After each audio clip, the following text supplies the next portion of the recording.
thank you so much for having me. My name is Hannah Uhlman. I am the director of the Barley Malt and Brewing Quality Lab at Montana State University in the USA. I'm hoping that slides are coming up here in a moment, and I'm going to be telling you a bit about the malting process.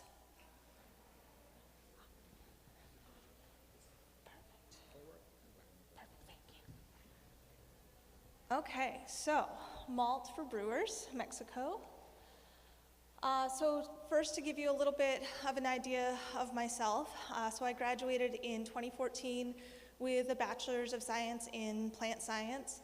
I then went on to do a master's degree at Montana State University, and when I graduated from that program, our barley breeding program was hiring, and in my mind, I was thinking, so I get to do plant science and beer? That sounds pretty amazing. So I've been with the program now since 2016. I am currently working on a PhD in brewing science and try to be as involved as I can with various groups, whether it is Brewers Association or Craft Maltsters Guild in the US, but really trying to interact with folks and learn more about our community, because I think the more that you understand about the needs of the community, the better job I can do as a scientist in my role. A little bit about our program. We stand by 3 pillars: research, service, and education. So on the research side, we are a full-blown barley breeding program, from crosses in the greenhouse through the 10 to 12-year process to releasing varieties that we hope that will work well for end users, such as brewers and distillers.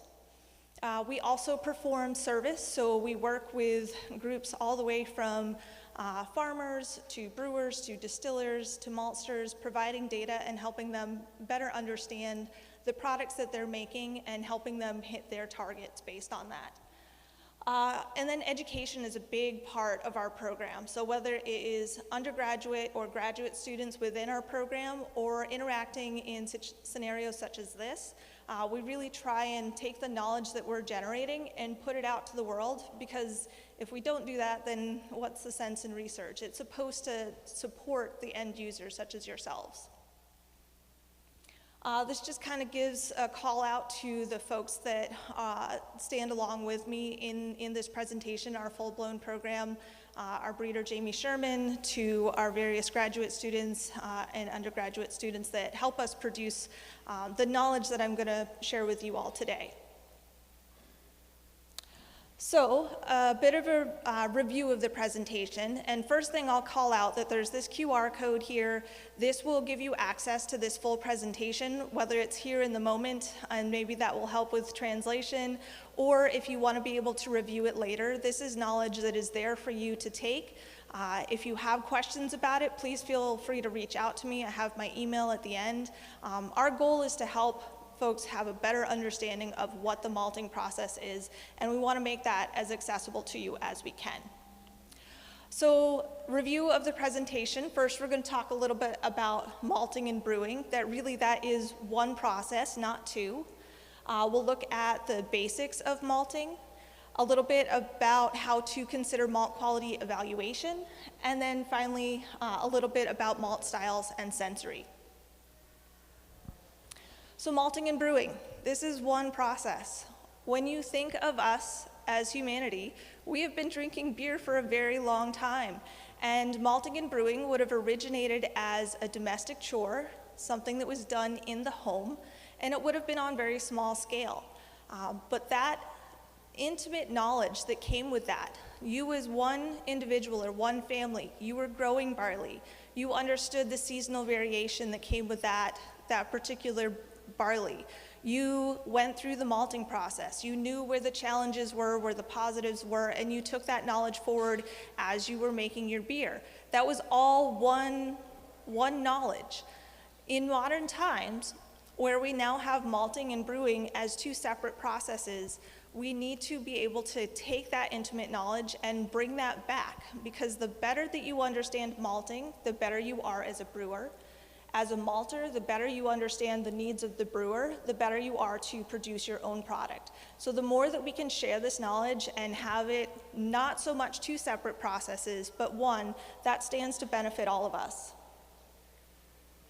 So this is just some fun, images back looking at history that malting and brewing are not two separate things. These businesses established themselves as malting and brewing, all one piece that used to be housed as one business, as one entity.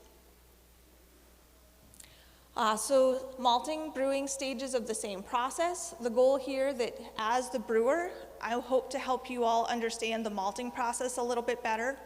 The maltsters that I work with, I also encourage them to better understand the brewing process. But one really key piece that can help with this knowledge between these two parts of the same process is the certificate of analysis. So this is a document that is generated based on the quality of malt. The numbers that are on there are really informative to the maltster so that they can look at their process and pull the levers that they have to try and make a consistent malt at the end. But that same certificate is knowledge that the brewer can take and then better understand the product that they're working with and what levers they can pull in the brewery to, again, make that consistent product at the end. So the more that you can understand the numbers that are on the certificate of analysis, the better you can start to translate between these two sides of the same process. And so what we're talking about today kind of gets into the background of what it is that we're putting for information on a certificate of analysis. So this is an example of one certificate that you might see. There's a handful, 10 to 12 or so numbers that you might find on there. And what is it that this information is telling us? It's talking about the breakdown of cell walls. We are trying to make starch accessible so that we can take that as a product for sugar in the brewery. It also tells us about protein breakdown, the structures of protein in the grain, how we're modifying that into something that is usable in the brewing process. And it's also telling us about enzymatic potential. All of the changes that we see take place in barley during malting, those are based on biology and based on enzymes. Those enzymes are what allow breakdown and metabolic changes to take place within the grain. So all of that information is displayed on a certificate of analysis, and it's really important that as you get to learn these numbers, you're taking them all into consideration at once. You're not focusing on any one particular, but looking at the full story that you're able to get out of that full analysis. So a little bit malting basics. So malting is taking advantage of the natural ability of a seed to germinate. A barley seed is essentially, it's got a lunch packed and it's been sent off to start a new plant in the world. We as maltsters, our goal is to unpack that lunch and then preserve it for the brewers. We want that starch so we can break it into sugars and make it into something for fermentation.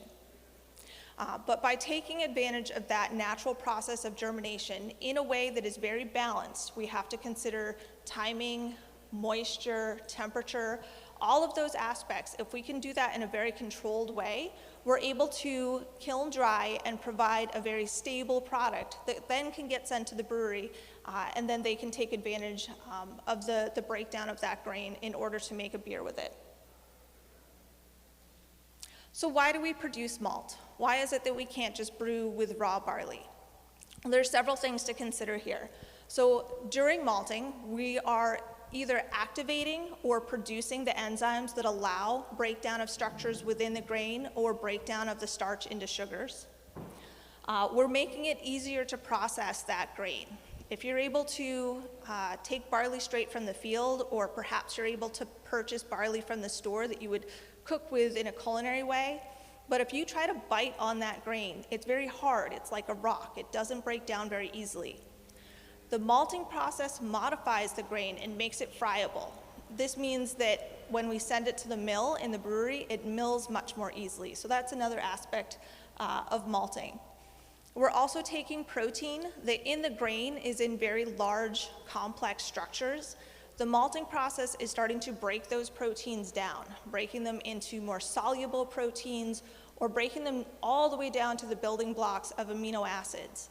Those amino acids are then important for the fermentation process because that's nutrition for yeast. So the malting process is making that nitrogen that's locked up in total protein, it's breaking it down and making it available for yeast to be able to successfully ferment into your brewing products.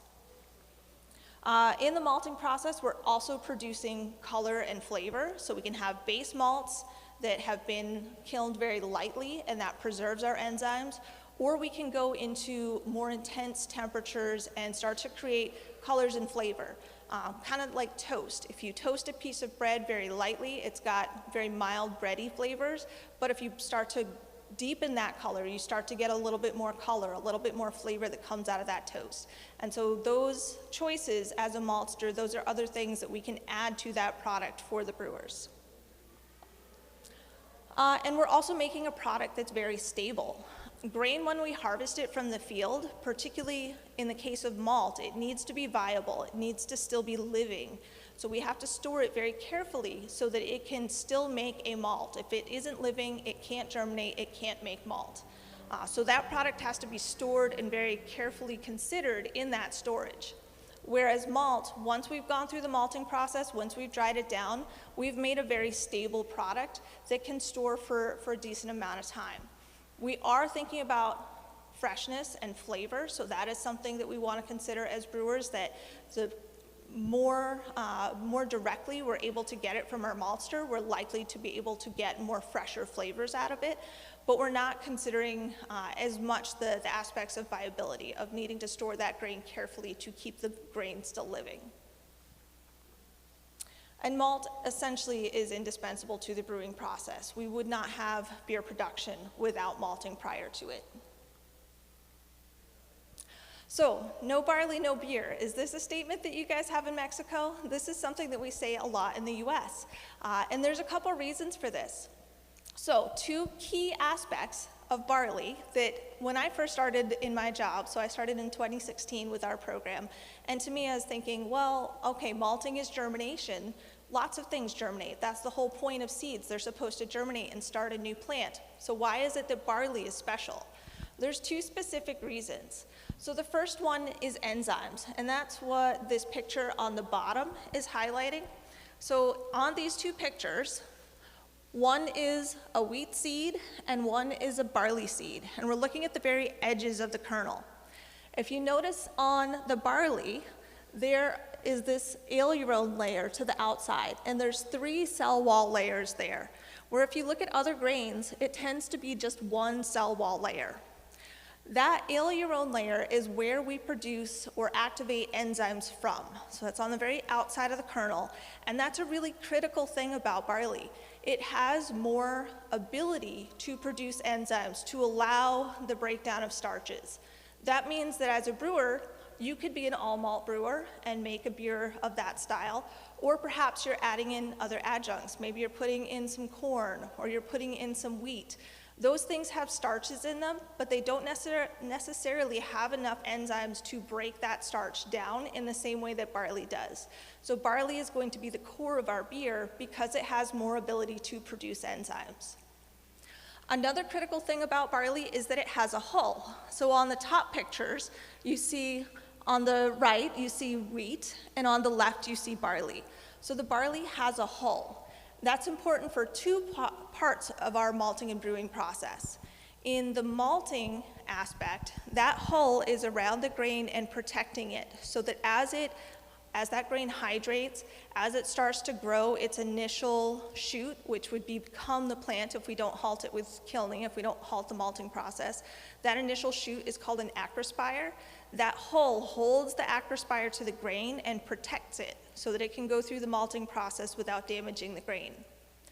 That hull is also important because as soon as the malt arrives to the brew house, the first thing you guys are doing is milling it coarsely, and that hull remains there, and those papery pieces kind of mesh together in the brewing process and assist with your filtration process. So those 2 aspects of barley, that it can produce a lot of enzymes and that it has that hull to protect the grain and assist in the brewing process, those 2 aspects make barley really special and why it's such a critical aspect for brewing. So the basics of the malting process, if we cull it down to 3 stages, we have steeping, so that's where we're going to start to hydrate the grain. This kind of triggers it into the sense of spring moisture conditions. It's time to start growing. The second phase is germination, and this is where the majority of the changes in the grain are going to start or take place. And then finally kilning, where we'll dry it down and make that stable product. So a little bit more information about these 3 stages. That first stage of steeping, that's going to typically be 1 to 2 days. We're going to hydrate the grain from about 12% moisture, that's about usually what it is in the field, up to about 45 or 46% moisture, and that triggers all of the metabolic things that are going to happen to modify our grain. That starts triggering germination. The next phase is germination, so this is going to take 3 to 5 days. During that time, we're maintaining high moisture, we're maintaining good temperatures for growth, and we're just allowing the natural processes that break down that grain, we're allowing them to take place. And then finally our kilning, that's usually going to take about 24 to 48 hours, and depending on the approach that the maltster takes, that could be a low and slow profile that just gently dehydrates the grain, that preserves our enzymes, makes them available for the brewing process. Or perhaps we're going to higher temperatures. Maybe we're even going to temperatures where we're roasting or making really high color, or even maybe making some of the starches turn into sugars before our final low temperature. That allows us to start getting some caramel flavor, some crystallization in the malts. So different approaches that the maltster may take in that kilning process to make the various products that you might find. And we'll have a little bit more on that in later slides. So if we look at the barley kernel, this is a side cut of a barley kernel, and the majority of it is this starchy endosperm. And that's what we're after as brewers and distillers. We also have that hull on the outside protecting the grain, and then we have our living embryo. And that living aspect, as I've mentioned, that's really important, that this grain is still alive. If it's not, it's not able to germinate and it's not able to malt. So the first stage of malting I'd mentioned is steeping. And so this is all about water. We are trying to get water into the grain. And that's important because the enzymes that are going to allow the process of modification, they are hydrolytic. So that means that they need water in order to move, and they also need water in order to act. So we need to get that water throughout that starchy endosperm in order to allow modification to happen. So this image on the bottom, this is called a Chapon test, and it's a tool that a maltster would use to evaluate how well moisture has gone through the grain. And so you can see the white parts are where the grain has not yet hydrated, whereas the more translucent brown parts, that's where we can see that that moisture has actually gone through the full grain. And so the goal of the maltster is to do the malting process in a consistent and homogeneous way in order to get that full grain hydrated in order to allow modification. So what is it that I mean by modification? I've mentioned enzymes, I've mentioned that we're breaking structures down. Well, physically within the grain, if we think about a plant, we have rigid cell walls that are existent within that plant. And so this image, you can start to see those cell walls, these kind of rigid structures that are there. So we need to break those down because water can't really penetrate through them very well. We also have a whole lot of protein that's in there. So this image is showing starch granules studded into what we call a protein matrix. So we need to break down those cell walls, and we need to break down that protein so that we can allow water to get to the starch. And we need that to happen so that starch can turn into sugar so that we can actually ferment it. If we didn't go through this process, we would not be able to access starch very well, and our brews would not really ferment. We would have a hard time making a fermentation out of a raw grain. So this gives an example of how thoroughly cell walls are spread throughout that endosperm of the grain. This is an image that's taken with something called calcifluor. It's a laundry aspect. It's a brightener. If you use it on your white shirts, it makes them very bright. So barley cell walls are made out of something called beta-glucan. That's a fiber, similar to what would be in our clothes. And so if we take this calcifluor and stain a barley seed with it, it shows us the cell walls throughout the endosperm. And we can see that they're very prolific, and we need to be able to break those down in the malting process in order to successfully make a malt that will work for a brewer. So another way that we can think about the malting process is take the example of a candy bar. If we say that the cell walls, which we just saw are quite prolific throughout our endosperm, if we say that in order to get to the starch that we're after in the middle, if those cell walls are the wrapper on the candy bar, and then we then say that the protein matrix that we saw a moment ago, that protein also needs to get broken down, and we'd say that's the chocolate of that candy bar. And our goal is to get after the starch granules, so the nuts that are studded within that chocolate. So if we image that into what happens over time, our enzymes, we've taken our grain through the steeping process, we've hydrated, we've gotten moisture into the grain, and now we're going to start breaking down our structures. So the enzymes are going to start physically working in through those various structures. So starting with the cell wall, and then as time goes along as we're keeping good temperature, good hydration, good aspects of growth for that seed, we see that enzymes are breaking through all those structures and cleaning up, making those starches so that they're accessible. So if we look at that in a more direct, what that actually looks like in the grain, so here we have our starch granules, they're studded into our protein matrix. If we allow our enzymes to break that down, this is our goal, to get the starches so that they're cleaned up and they're accessible without all that cell wall and protein matrix in the way.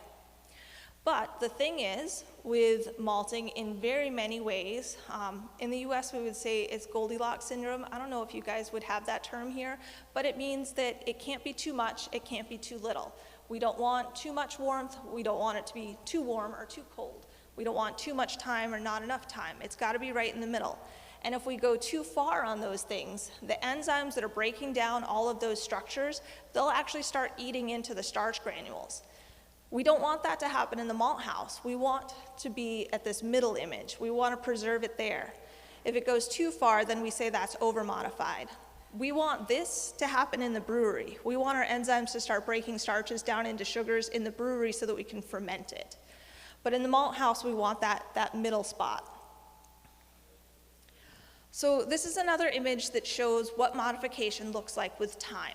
So here again, we have that calcifluor. It stained our cell walls, and we see that with time, on a grain that is not modified at all, we see that cell wall really highlight throughout the full grain.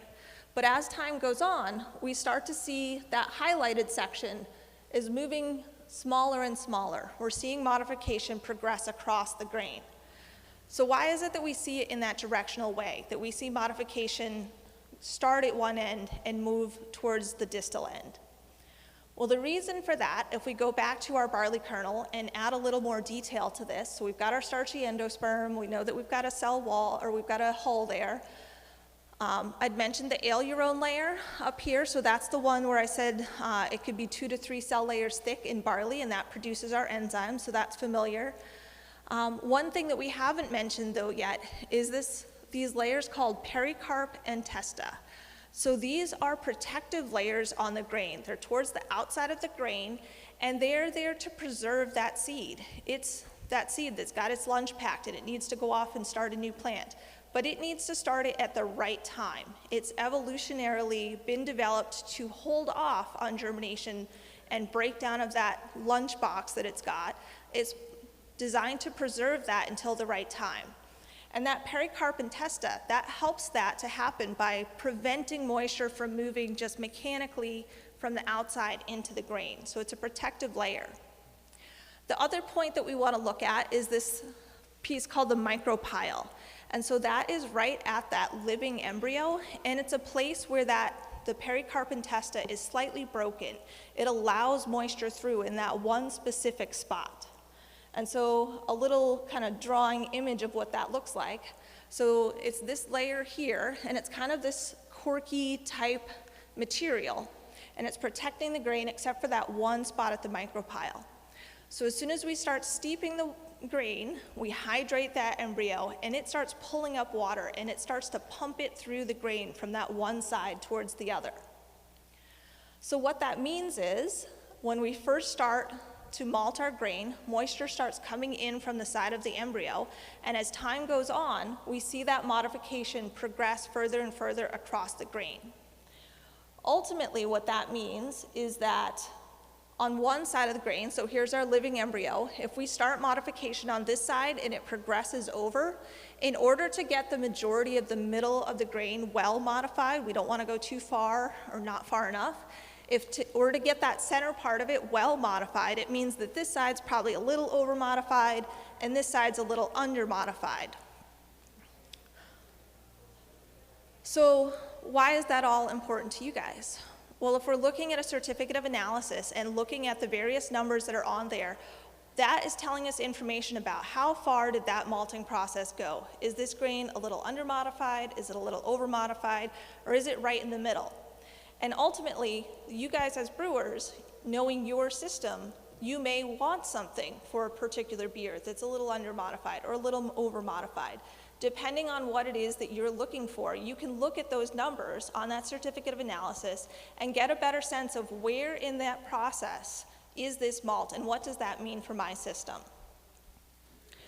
So another aspect of breakdown, we're not just talking about cell walls, but also that protein matrix. So what does that mean as far as breakdown? That's going to play into things like foam stability and haze aspects of your beer.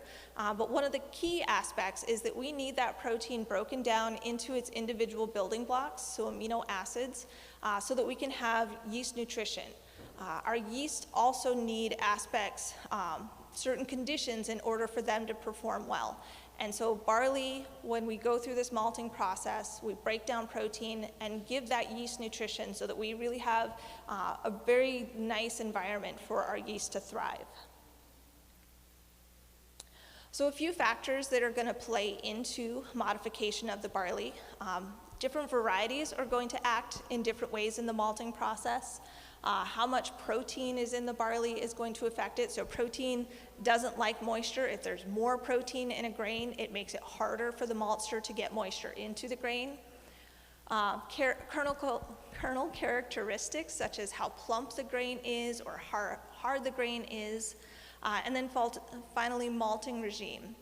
What approach the maltster takes in order to get that moisture in. Are they, in their steeping process, are they doing 2 steeps or 1 steep? They go through various processes in order to encourage that moisture to go into the grain. So then finally, kilning. This is going to essentially stop or halt the biological processes that we've started in the malting. It's going to halt them in a way that's kind of pausing them. As soon as the malt gets to your brewery and you mill it up, you're going to add water, you're going to bring the temperature up. That's going to press play on all of those aspects, all the things that we didn't want to happen to the starch in the malt house. By adding water and adding moisture back into it, it presses play on those enzymes, they reactivate, and now they're ready to start breaking down our starches into sugars for fermentation. Again, this is going to reduce our moisture, make a stable product, and this is where we're going to potentially start developing colors and flavors that can play into the brewery. So a brief summary on malting. This is where we're going to either produce or activate enzymes in the grain in order to allow the processes for breakdown. We're going to break down structures. We're going to produce the aspects that are necessary for yeast nutrition and successful fermentation. We're going to make colors and flavors that can make unique products or unique aspects for the brewer to work with. And then finally, a dried malt that's stable and can be stored. So moving in a little bit different direction, looking at malt quality analysis. So these are some basic ideas of the numbers that you might expect to see depending on what type of barley you might be working with, whether it's 2-row, whether it's spring or 6-row, and then ideas of what type of barley you're going to need or what type of malt you're going to need depending on what type of beer you're making. If you are an all malt brewer, you're making a beer that's 100% malt, you're not worried as much about having super high enzymes or lots of free amino nitrogen, the breakdown of that protein. With all malts, you can have more moderate values for those because you're not trying to make up for any adjunct or additional grains you're adding in. If you're making an adjunct beer where, say, you've got a proportion of corn or wheat in there, maybe you need a little bit higher enzyme out of your barley malt, or you need a little bit more fan out of that to make up for something like corn that has typically lower levels for those aspects. This is a bit of a flow chart, just a diagram of what happens to the malt when it gets into a lab like ours. And basically, it's the beginning of brewing. We're going to take the malt, we're going to mill it, we're going to add water to it, mash it, and produce a wort. And then the majority of the measures that we're going to take are on that wort. That can tell us how well we've broken down the cell walls. It can tell us how much starch, how much sugar is there in order to ferment. And so that's kind of like a yield for you guys, a yield for brewers. We'll measure things like the enzyme capacity. How much have we built up those enzymes in this wort? So this kind of starts to give you an idea of how changes take place within that modification process. So these two figures, one is measuring, so this one over here is measuring beta-glucan, so that's our cell wall, and we know that in the malting process we're breaking that down, we're making that into more simple structures, so it would make sense that at the beginning, so on the left, the most left side of this graph is 0 days in germination, and then each point is 1 day, 2 day, 3 day, 4 day in germination, and we can see that beta-glucan starts pretty high, but with time, that drops pretty quickly. Whereas on this side, same thing, left to right, 0 days of germination and then progressing through the process. This is alpha amylase. In good, sound grain that hasn't had any sprouting, hasn't been introduced to water, it should have very low to no alpha amylase. But with time, if we give the proper conditions, we'll see germination start to take place and that alpha amylase grows quite quickly. The other thing to point out about this is that each one of those different lines represents a different variety. So that's internal knowledge that a maltster needs to know. What variety am I working with? Is this variety pretty hot and I'm going to see those changes take place quickly? Or is it a little bit more sluggish and I need to give it a little bit more attention to move it through this process? What's the appropriate amount of time, temperature, moisture for this variety so that I can produce a consistent product at the end? The other point to make about this is that all of the trends, all of the numbers that you will see on a certificate of analysis have various profiles like this.